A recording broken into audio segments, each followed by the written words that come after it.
All right, it looks like we are reaching a critical mass, so we're going to go ahead and kick things off. Again, thank you for joining us for this very special pre-premiere conversation in advance of the world premiere of the Starting at Zero documentary, which will be screening on Wednesday, August 12th at 1:30 and 7:30 p.m.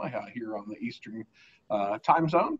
With that, we're going to go ahead and get started. I'd like to introduce you to Dr. Javed Siddiqui, who is President and CEO of the Hunt Institute and will serve as our moderator today.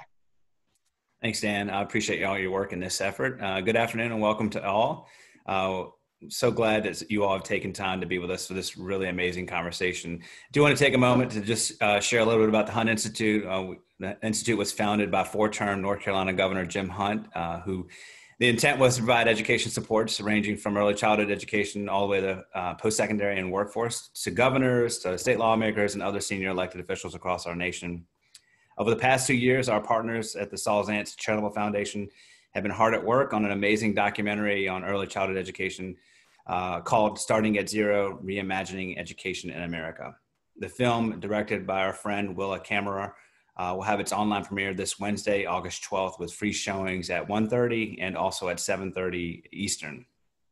We're delighted to be co-hosting this premiere with Saul Zaentz, along with the Ounce of Prevention Fund. It's going to be an exciting film. You can register for the film at startingatzerofilm.com.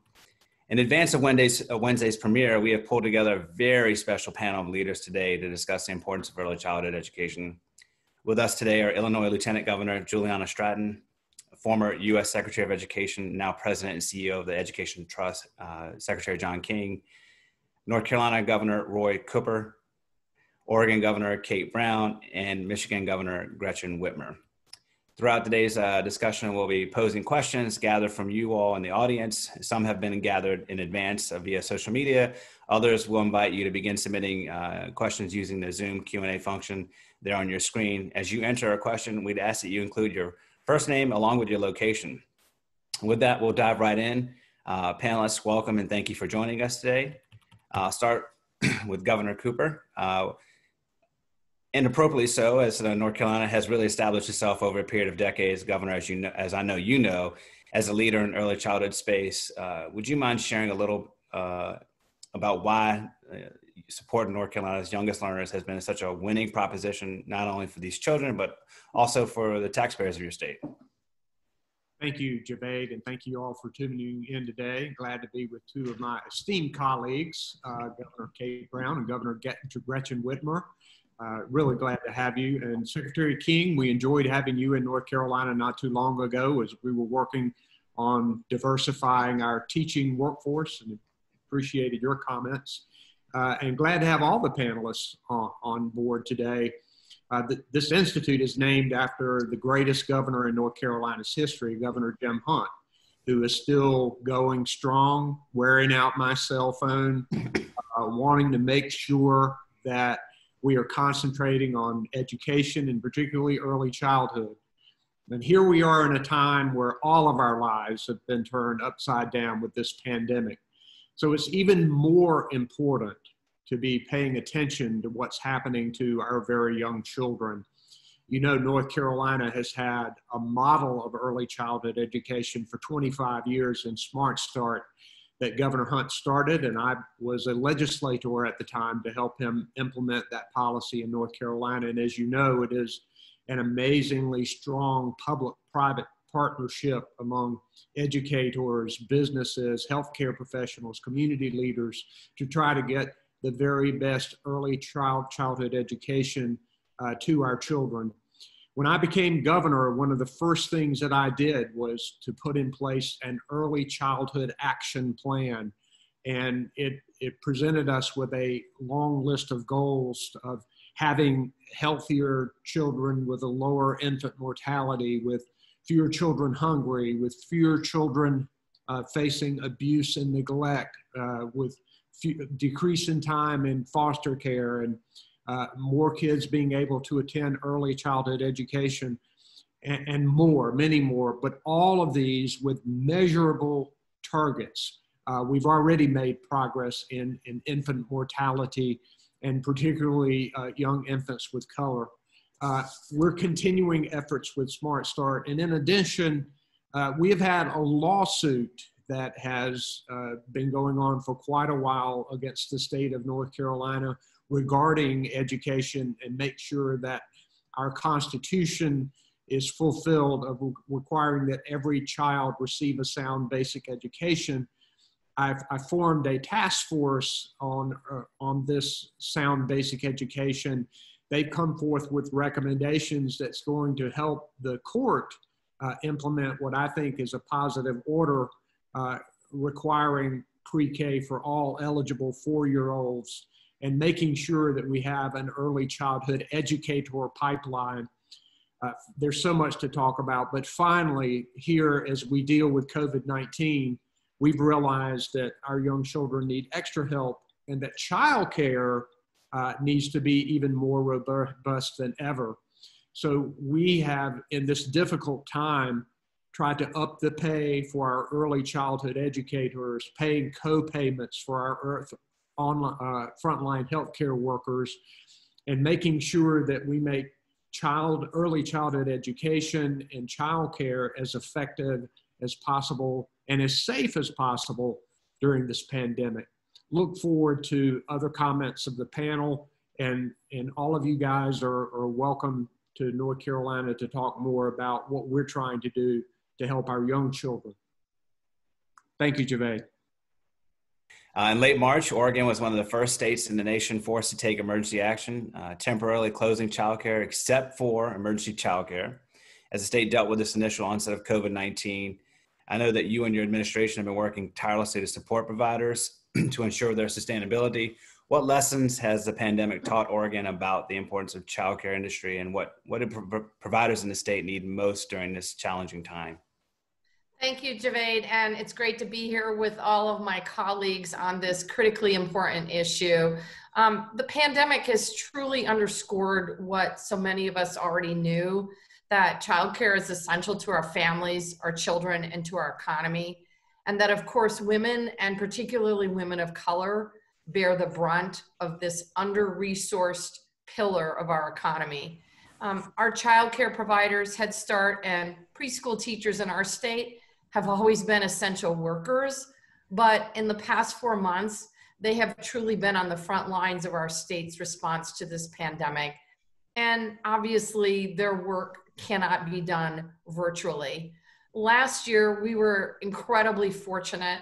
I, in partnership with the legislature, made a historic investment in early learning, adding $200 million annually to the state budget to provide culturally responsive early learning services, including expanding early Head Start and our state preschool programs, and giving a raise to every single Head Start teacher in our state.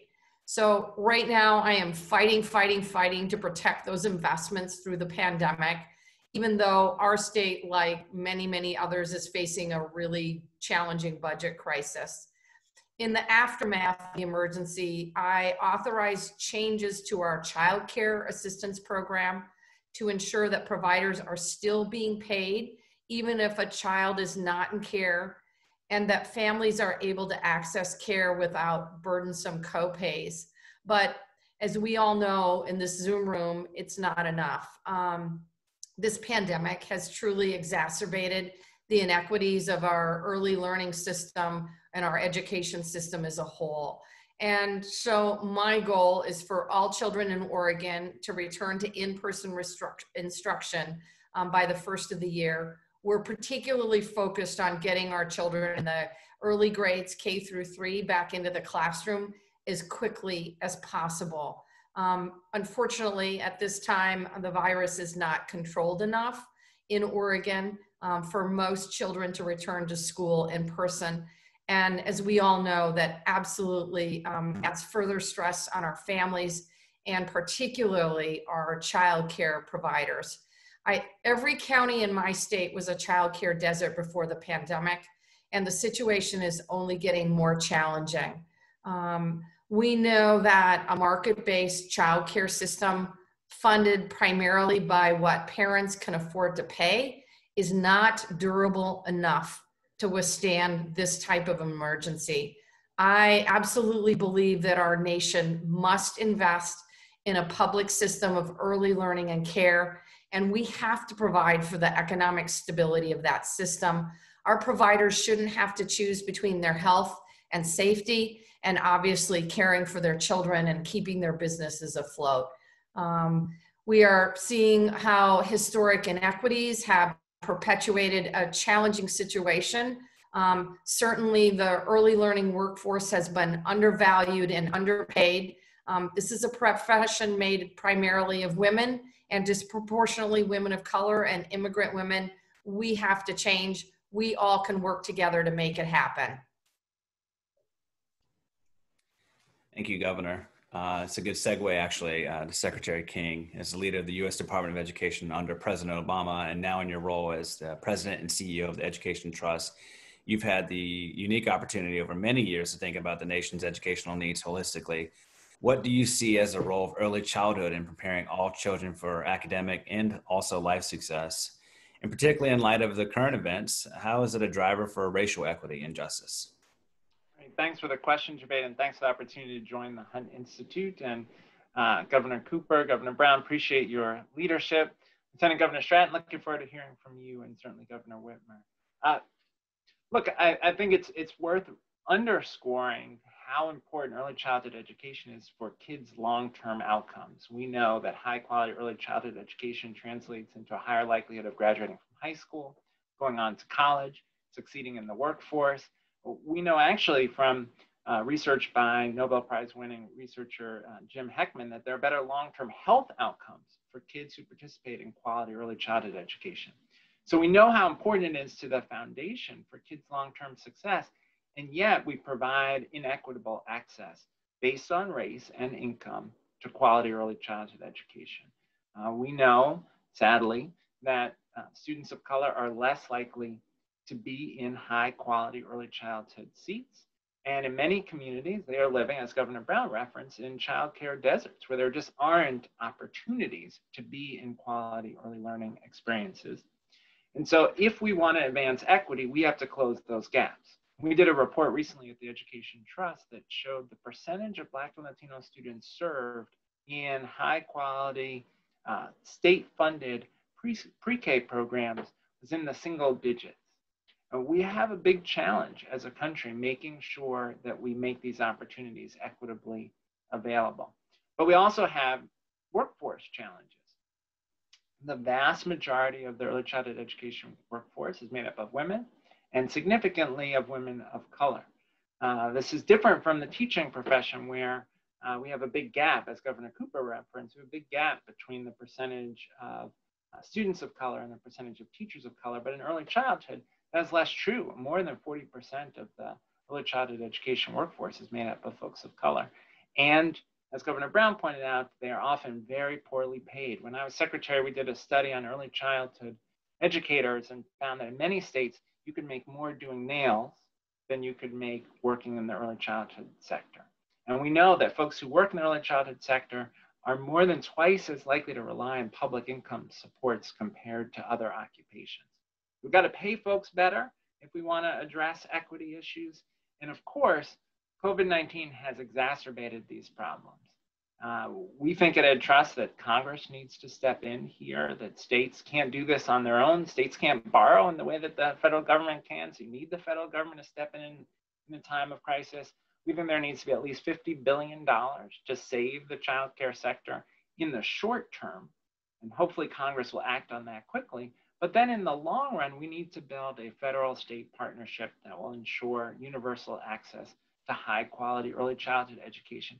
And we'll make it back on the back end. We will save money on incarceration, on reliance on social services, if we make the investment now in early childhood education. So thrilled to be a part of a conversation where we all have such shared values around the importance of early childhood education. I'm glad to be talking with folks who hopefully will go out and be evangelists for the difference that early childhood education can make. Thanks, Mr. Secretary. Lieutenant Governor Stratton, I want to bring you into the conversation here. The Pritzker administration has obviously made early childhood a major priority. And as a philanthropist, Governor Pritzker's name has been synonymous with advancing not just early childhood education generally, but certainly supports for the earliest years of life from prenatal to 3 in particular. Why do the earliest years of life matter so much? And what can we be doing from a public policy perspective to ensure the best outcomes here?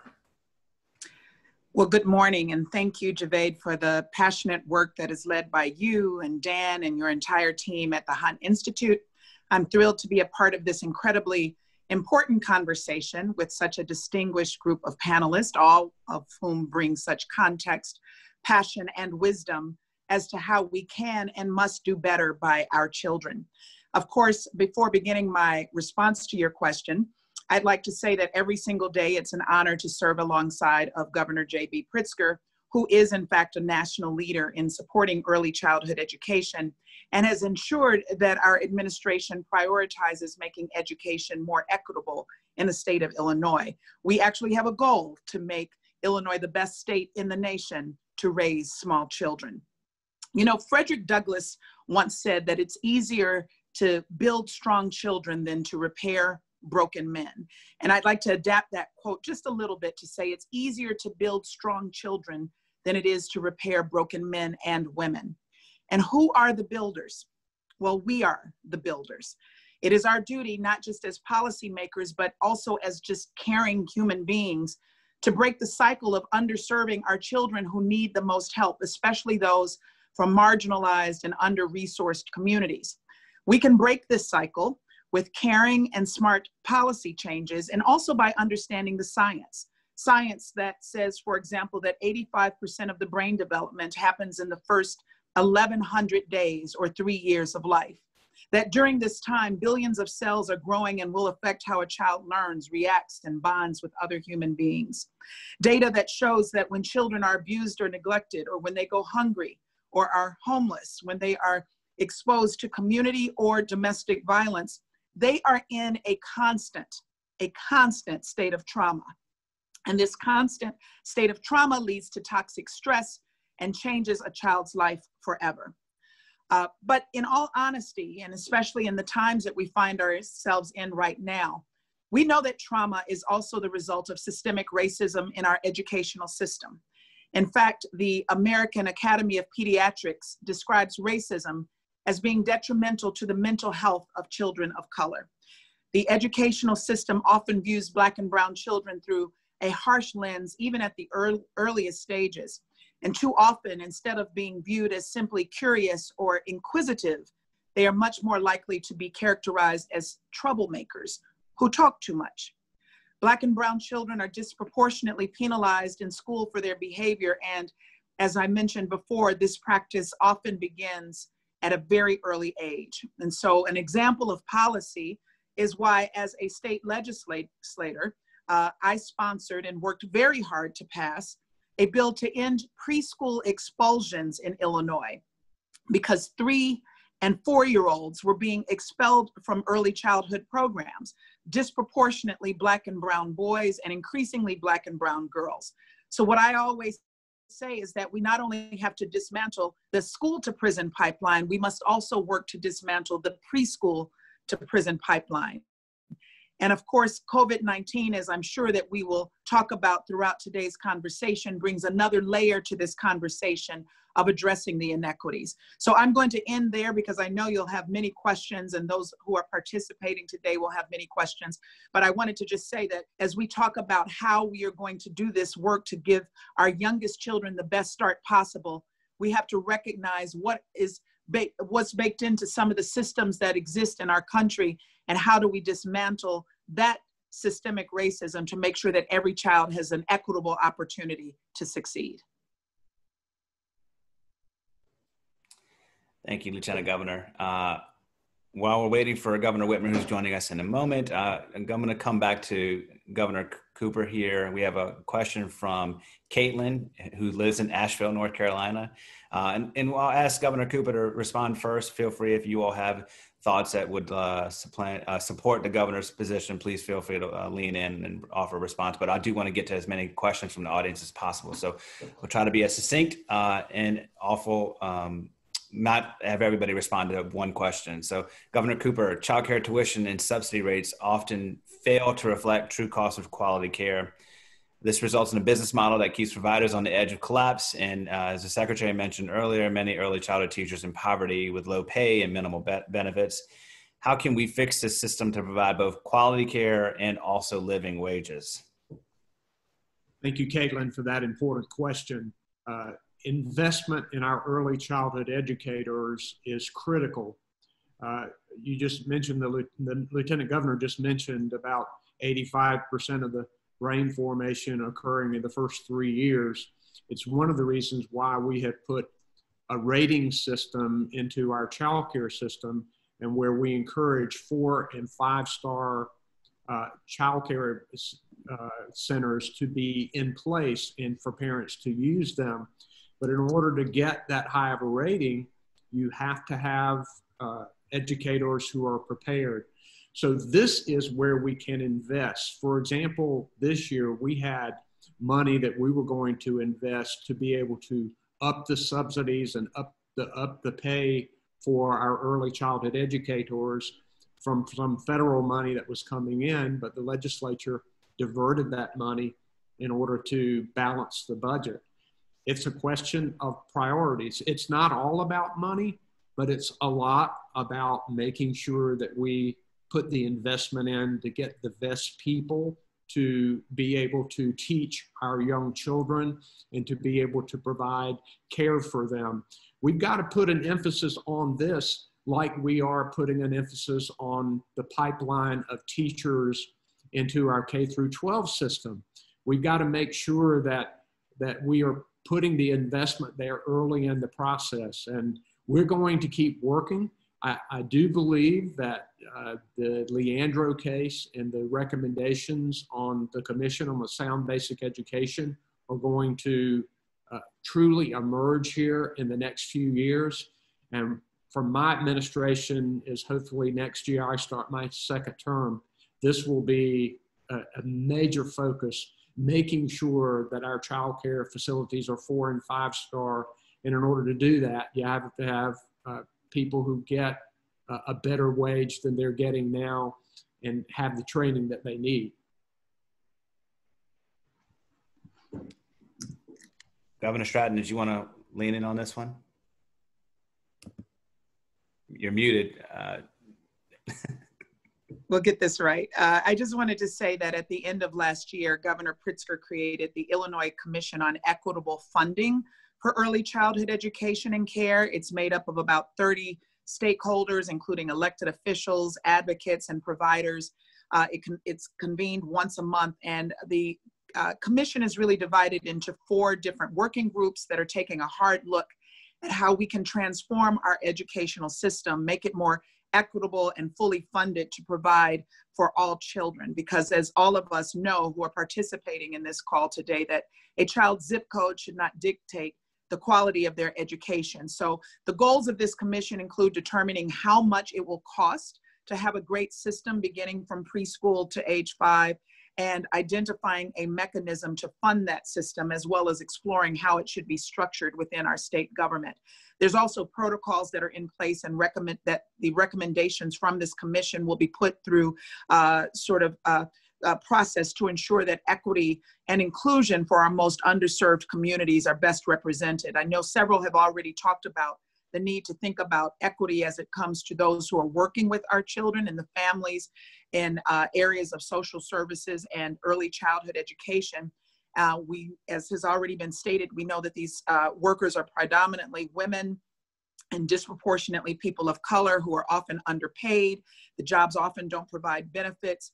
And so if we just imagine at a time that we have been talking about essential workers for the past several months, imagine asking these essential workers to nurture and educate our children who are often traumatized, yet these individuals are barely given a livable wage, and some even have to rely on food subsidies to feed their own families. So we can and we must do better, and we have to think about this in a comprehensive way.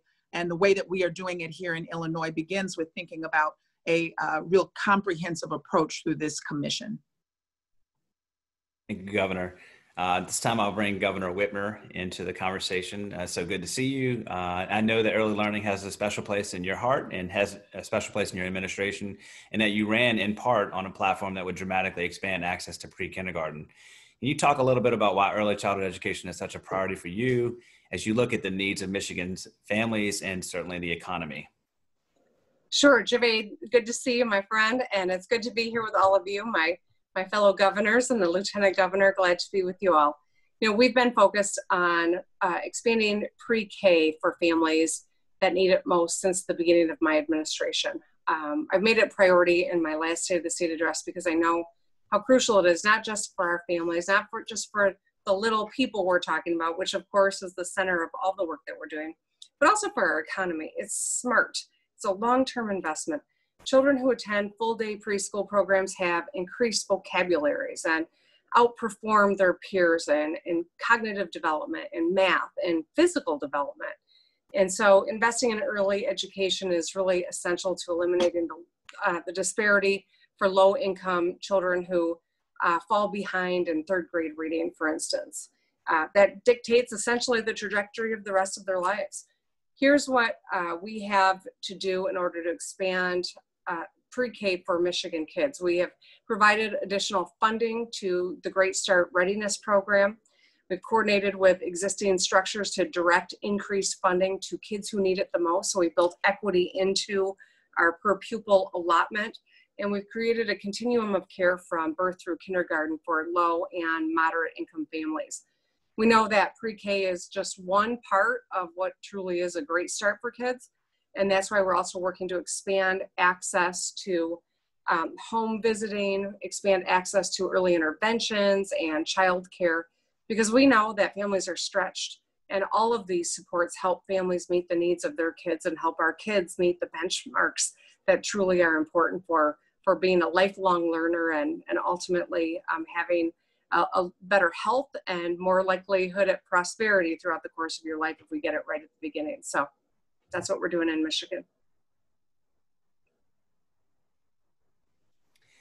So I'm going to have this question. I'll ask Governor Cooper. I know we have a few more minutes with you. I'll ask you to respond first, and then I'll have Governor Brown, and then we'll leave Secretary King to help clean up the federal perspective. But as you think about the needs from a state perspective as state executives, what kinds of supports do you need from the federal government in order to be able to reopen schools for in-person learning? Well, we need an overall strategy on COVID-19, including a strong federally led testing and tracing program. I think if the states could put that into our arsenal that we've already put together in fighting this pandemic, then I think we would be in much better shape. There's so much community spread now. We're deeply concerned about our children in school, our children who are in childcare. Now our children trying to go back to university and college campuses. Having that strategy and having that funding will be critical. Secondly, I know that Congress right now is in the process of negotiating. State and local assistance is absolutely essential. We are the ones paying the frontline healthcare workers, emergency responders, teachers, early childhood educators, law enforcement officers. Many state and local budgets are strained. So we need for the federal government to recognize that another tranche of funding is absolutely critical, in addition to extending the unemployment benefits. And in fact, the executive order that was signed today takes money out of disaster relief funding for FEMA and plus requires the state to pay 25% of it. So you're essentially having to choose between disasters there. And speaking of that, as if adding a hurricane and tornadoes last week to our pandemic, this weekend we just had the strongest earthquake in North Carolina in over 100 years. So I'm going to have to leave the call for meeting with my emergency management people And Javed, I really do appreciate the opportunity to be here with you and to talk about these issues.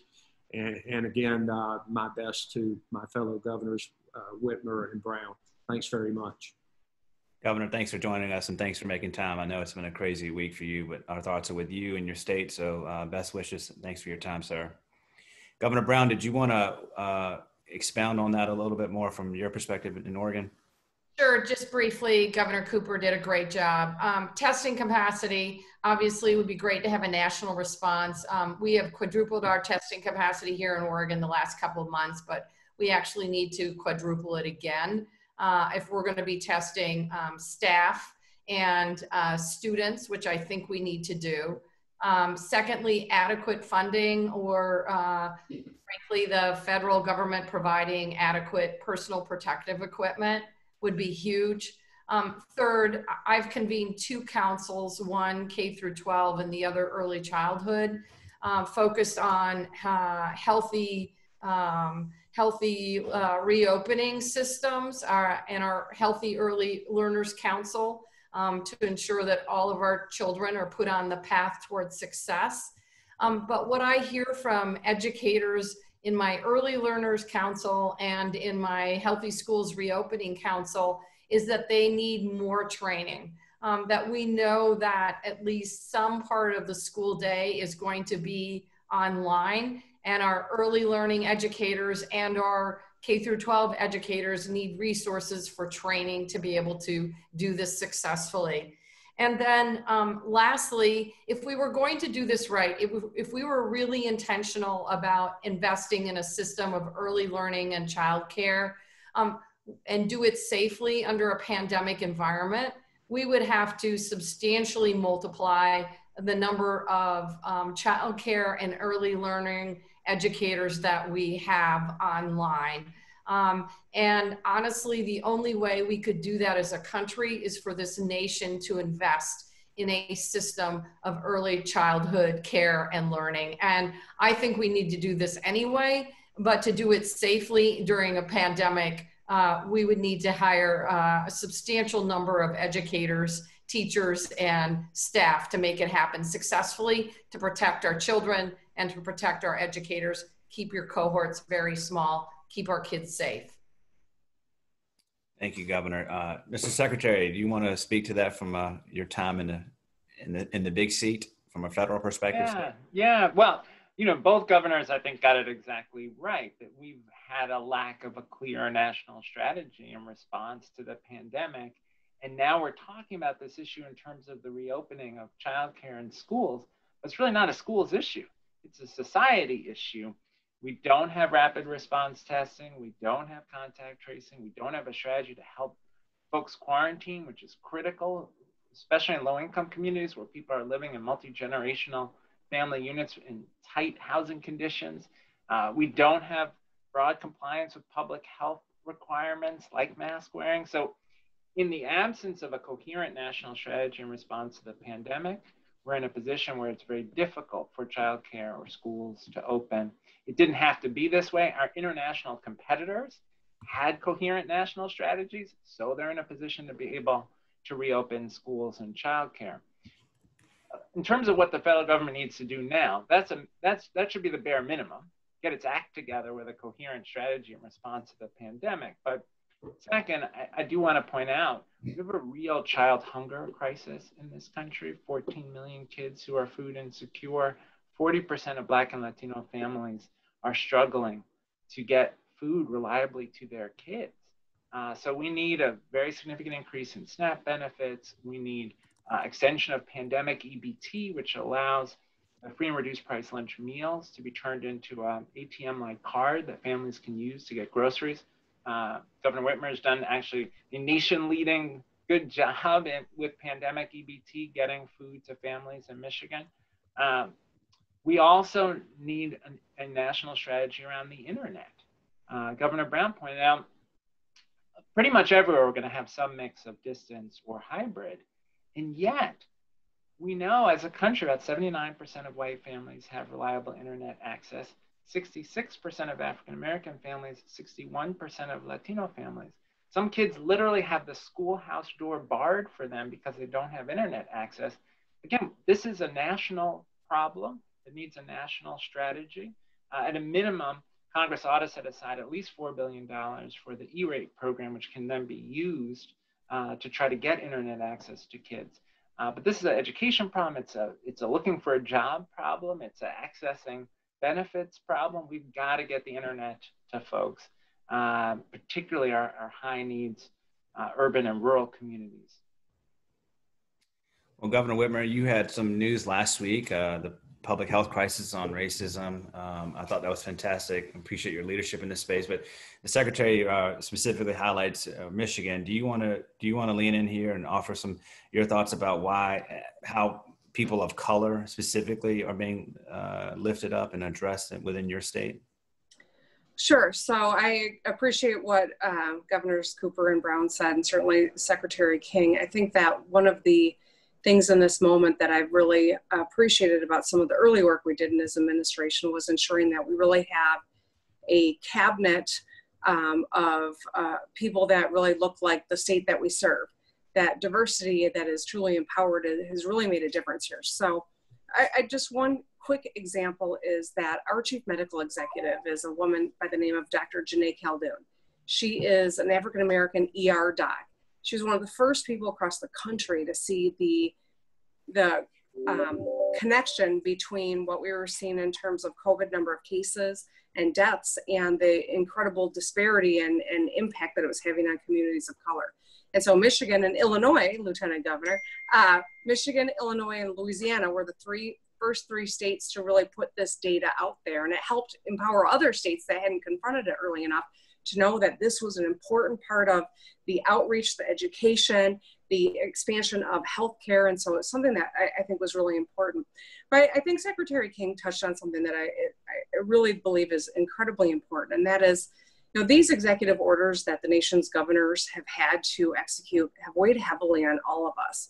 None of this is easy. Taking kids out of school, when I decided to do that, I knew that 1.5 million children, including my two kids, I was pulling out of school, and they need to be in school. They need this education. But on top of it, half of them in Michigan, so 750,000 kids were getting 2 meals a day at school. And so the magnitude of just them not getting the education they need, but on top of it, the food they need, were complicating factors that required additional solutions. And I think that it's really important because learning loss is a reality, right? From June to September, when kids are out of school, we know that learning loss is real.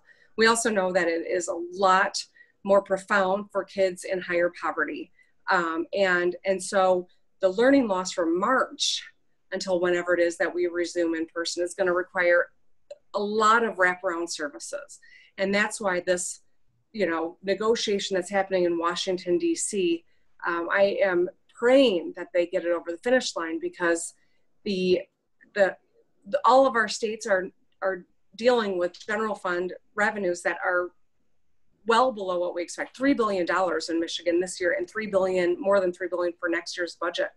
And what we have discretion over at the state level is public education, public health, and public safety, arguably the three most important places for investment in the midst of a global pandemic and in the midst of righteous uprising against, disparate policing practices that have too many African Americans have lost their lives in this country because of it. All of these things converging make these particular investments that much more important: public health, public education, and public safety. Thank you, Governor. Governor Stratton, we were obviously facilitating in the last few weeks with you and your leadership some conversations around specifically what's happening in your rural communities in your state.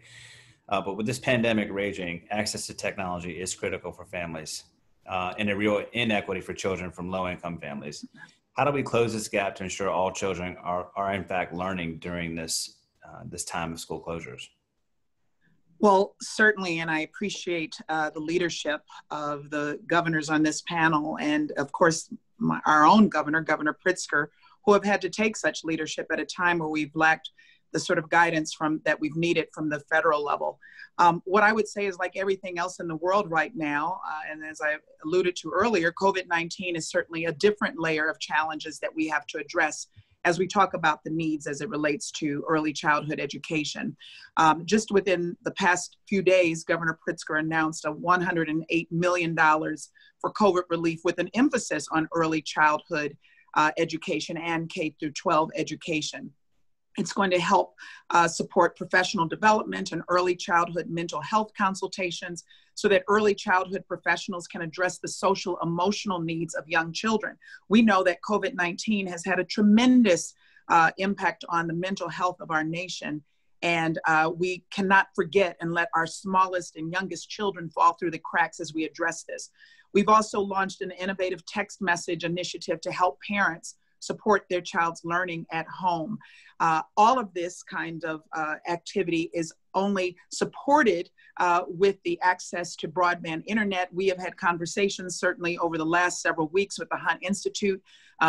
In Illinois, we have invested $420 million through our Rebuild Illinois Capital Plan to make sure that we can connect all of Illinois through our Connect Illinois program with broadband internet access, which affects our rural communities, but also communities in some of our most under-resourced and marginalized communities in our urban areas.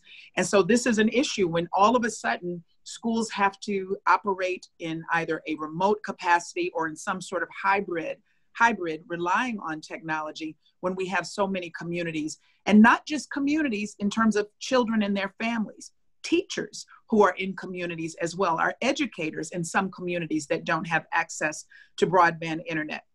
So this is an issue, again, of equity and something that we have to continue to look at the kinds of resources that must be poured into our communities.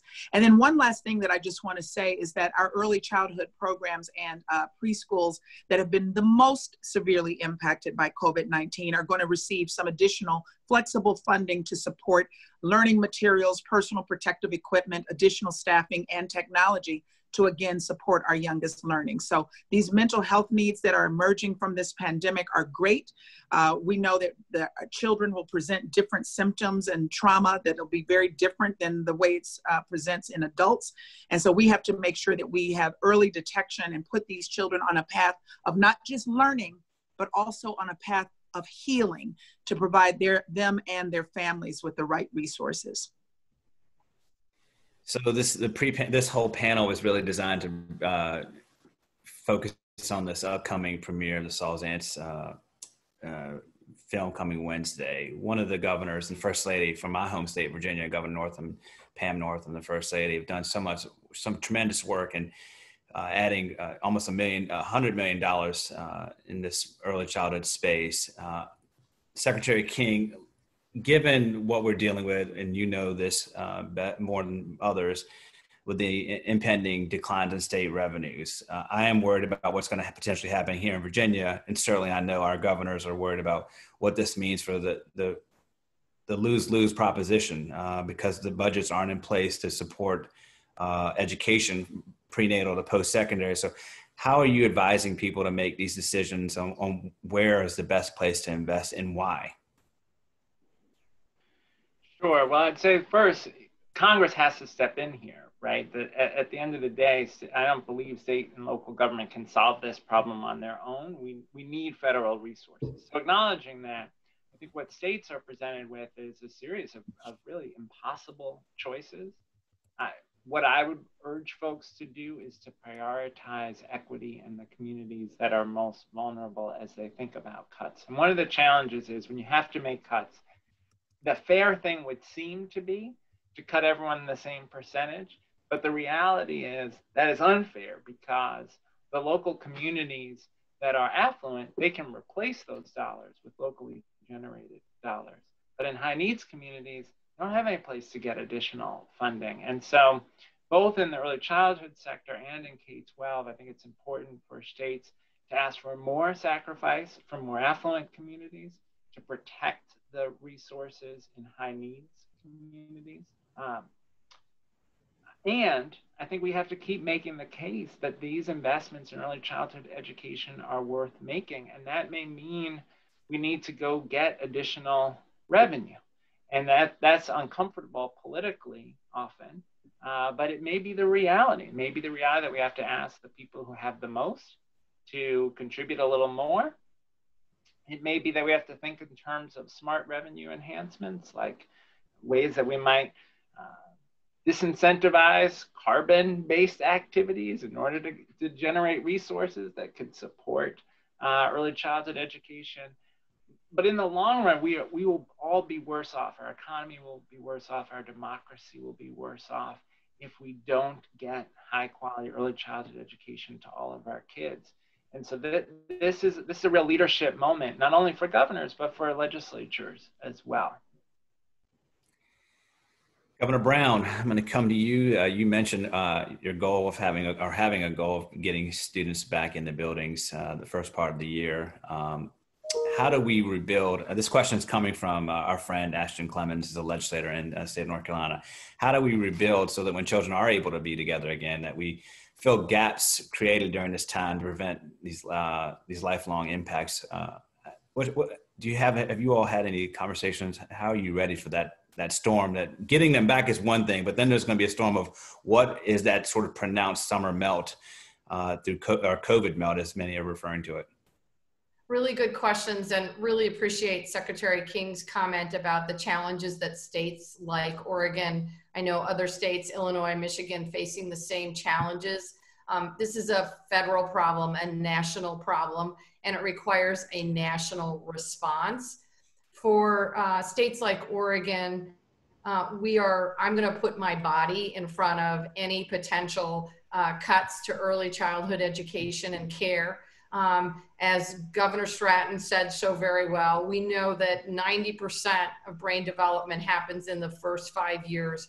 We have got to keep our investments at the early end. So from my perspective, as we start to balance our budgets, and states have to have balanced budgets, we're going to have to cut other programs. And I would much rather cut prison beds at $39,000 a year or $49,000 a year, and take those savings, take those dollars and invest them into early childhood education. We know our return on investment is much greater. As we move into a post-COVID pandemic, I think the challenge is, how do we rebuild our education systems, our healthcare systems, and our public safety systems that puts equity at the center of that work? And I have convened a racial justice council to help me both make decisions in challenging budget times, but also to help make investments so that we are centering the voices of Black, Brown, and Indigenous people at the forefront of that work. And if we want a state, or in this case, a country, where everyone can thrive and every child can achieve their full potential, then we are going to have to center these voices. And that's what I am going to be doing. I only have 2.5 years left on my administration, but I am fully committed to centering these voices and making the change that we need to make in this state and in this country. Thanks, Governor. Governor Whitmer, investing in early education is important, but for young children to succeed, we also need to invest in their families. Head Start has done an excellent job here, but what work is being done to invest in families and the communities in which they live?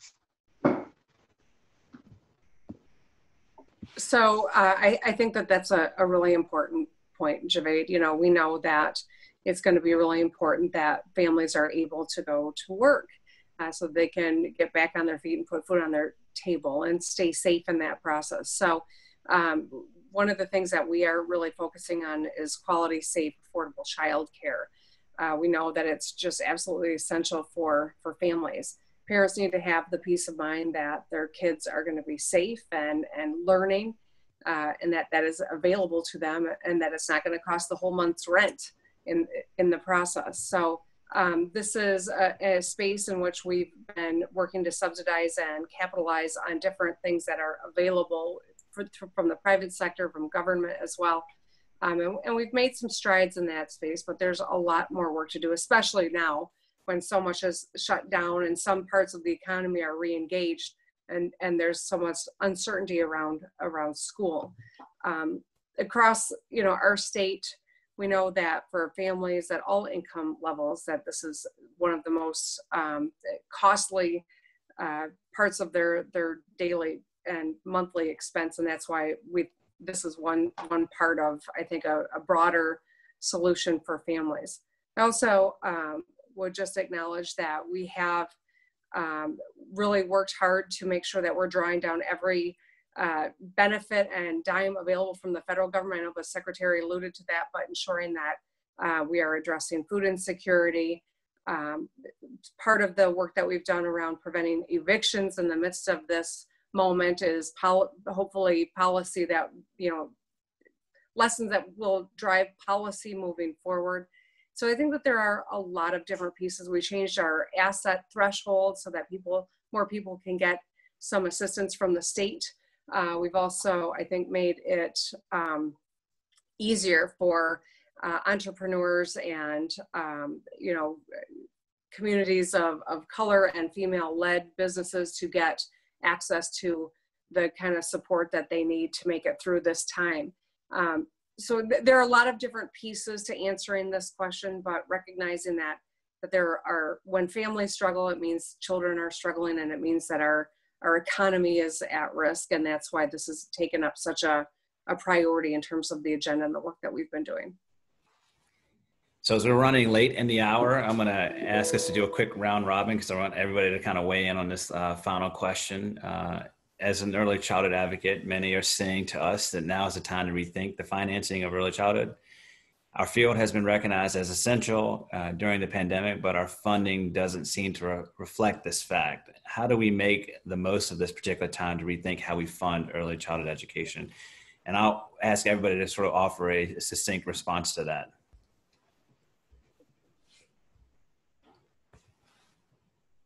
We'll start with Secretary King, then Lieutenant Governor Stratton, Governor Brown, and Governor Whitmer.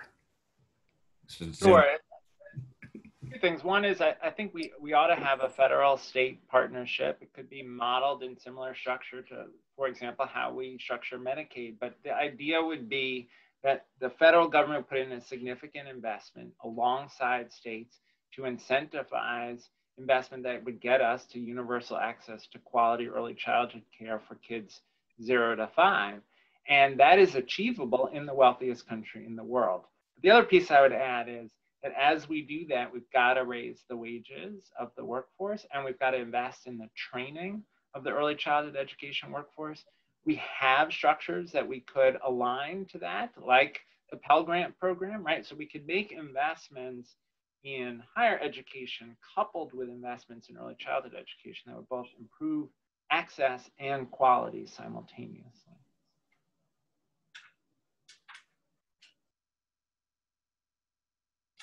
So I will just build off of what Secretary King mentioned and say that one of the other things that we simply must do is to continue to make sure that equity and the conversation about equity is centered in all of the work that we do. Governor Pritzker established what's called the Justice, Equity, and Opportunity Initiative early on in our administration.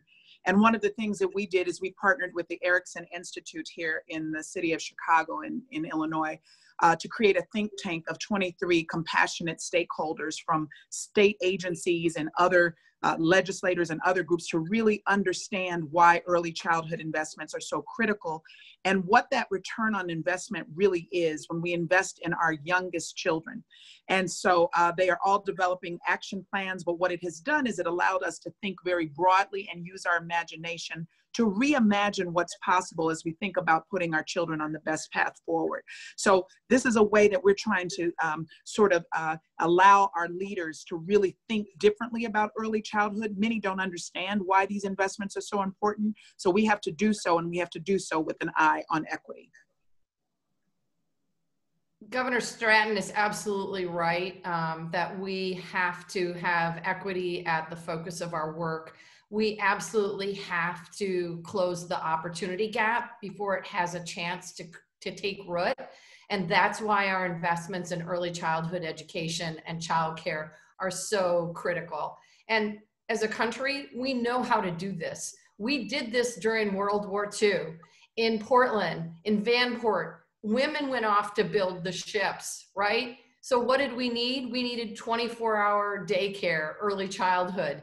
Eleanor Roosevelt led that effort many decades ago. We know how to do this. We can do this. We have to do it together. We need a national response, and we need to be focused on how do we care for our earliest, how do we create a system for our children that is truly a seamless system of care and education so that all of our kids can thrive. And I would just add, you know, America's kids aren't Republican or Democratic. They're little Americans who all should have a birthright to an excellent education, no matter what state you're in. We've got friendly competitions between the states. You know, we're always elbowing Illinois or Ohio, and yet we know that when it comes to our homeland security, when it comes to our ability to compete with the world, we need a strategy on behalf of all American kids. And I know that we refrain from getting partisan in these calls, Javed. I know this, but I will also say that I think we need someone who is in the education department at the federal level, who is an expert in education, who is ready to partner with the states to ensure that we are creating real opportunities for every child across the country. And I make that observation with the hope that the current secretary comes home to Michigan, because I would love to see a person in that spot who really understands the importance of this aspect of our national policy and the impact that it has on all of the rest of the work, whether it's the economy or it's our homeland security. It all comes from this.